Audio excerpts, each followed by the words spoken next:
All right, finally made it up where it's a bit of a view, and I'm up on the Duffy Highway, right near Duffy Lake. And actually around the, I flew the drone up there, and to get some wicked cool video footage to show everybody in the planet what it's like right here in the backyard.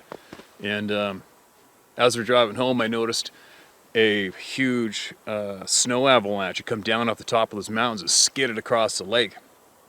So I found a spot to pull over and I flew the drone over top of it. And it's crazy how frickin' big it is. You can't really tell without standing next to it, but I'll show you a piece of video footage here from it. And it was the control set is still 114 feet in the air, videotaping it from this height. So you can imagine how high that pile of snow is. Crazy. The amount of power it took and the amount of snow that came down that mountain is amazing. And I couldn't imagine what it'd be like to be, say as an example, cross-country skiing around that lake and get caught in that. Ooh, that would be really, really bad.